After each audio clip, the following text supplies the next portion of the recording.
next is the physical significance of divergence. So let us now understand the meaning for this divergence. What does it signify? As in gradient used to signify the normal direction given to the scalar function. So that gradient represents the maximum change. Here we are to see what does this divergence tell you. For that, what we are doing, we are taking the three axes, x-axis, y-axis and z-axis, and origin, and here we are assuming a parallelepiped, which is the 3D version of a rectangle, right, with edges having distances or length as delta x, delta y and delta z. That means it is very small, and these lengths, these sides, they are parallel to x, y and z axis respectively, right? So it is oriented in the direction of your coordinate axis. This is our assumption. Another assumption is that it is filled with some kind of fluid, right? So we assume that the fluid is moving from this left direction to the right direction, right? It is crossing this box. So we are saying the fluid is moving with the velocity v. It is entering with velocity v and it is leaving with velocity v. On this phase it is entering with velocity v, and on this phase it is exiting with velocity v. Okay, and the components are v1 I cap plus v2 j cap plus v3 k cap at the point p x y z. So we are assuming some point p here inside this parallelepiped.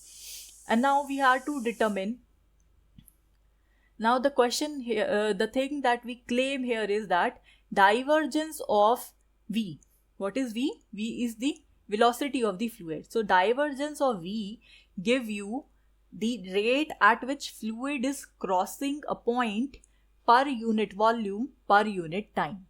So this is what divergence tell you actually, that how much fluid is crossing a particular point per unit time and per unit volume. So let us see how this is happening.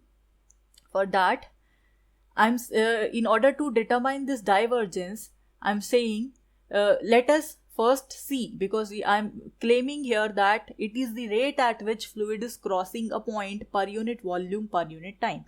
So for that, let us see what is this total gain in volume per unit time. So total gain in volume per unit time could be broken down into three things. One is the gain in volume in x direction, then in y direction, and then in z direction, right? So let us see it one by one. For this x direction, let us see what is the case. So gain in volume per unit time in x direction, that would be equal to what? Here for x direction, what I'm saying this is my x-axis, right? So according to this axis here, I have two faces. One is behind this point P, this face, DCAF, right? This face, this, and one which is in front of this point P, right? So what is that face? That is this face B, C, H and G. So this is the face. Now, in order to determine how much volume is passing from here to here, right, in moving from this plane B, C, H, G to the plane A, D, E and F, right?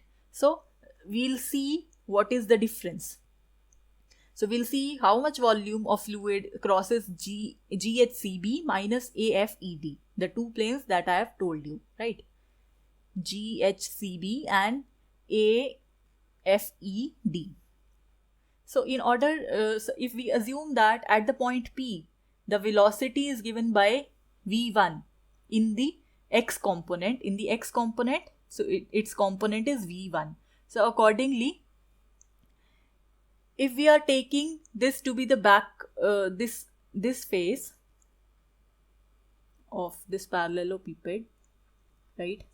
So according to this face, because we are moving in the negative x direction, so our velocity component would be subtracted here. So accordingly, we will have the value as for the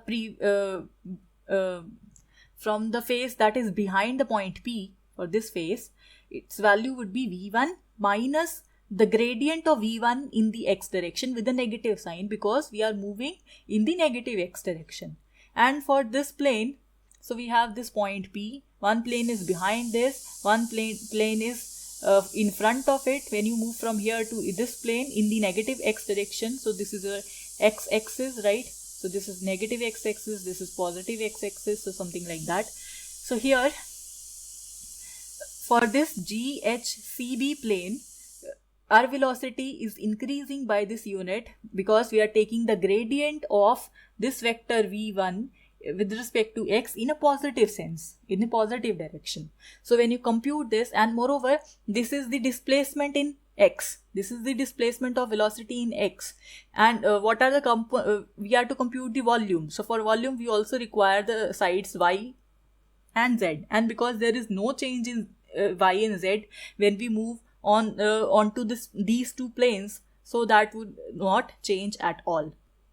So its value come out to be this for in the x direction. Similarly, for the y direction, in this case, this is our y-axis, so that means this purple face here and this purple face here. When moving from this purple face to this purple face here, what is the change? So that change would be obtained similarly by this expression delta v2 by del v2 by del y, del x, del y and del z. Similarly, in z direction, it would be del v3 by del z, del x, del y, del z. Now you have three components. So what you can do, you can add up all these components and substitute the value here. So you will have the total gain in volume per unit time. What would be that? The addition of all these three. So when you add up all these three, you have this, and this is the total gain in volume per unit time. And if we are to calculate it per volume also, we have to divide by volume, total volume. And the total volume of Q would be the length in X, the length in Y, the length in Z all multiplied together. So this quantity cancels out with this one. So you're left with this. And what is this? This is the divergence of the vector v, because you could write this to be del by del x I cap plus del by del y j cap plus del by del z k cap dot with the vector v1 I cap plus v2 j cap plus v3 k cap. So this is equivalent to this quantity and this is this, right? So actually your divergence tell you how much is the gain in volume per unit time per unit area of a particular fluid. So that is the meaning of divergence, right?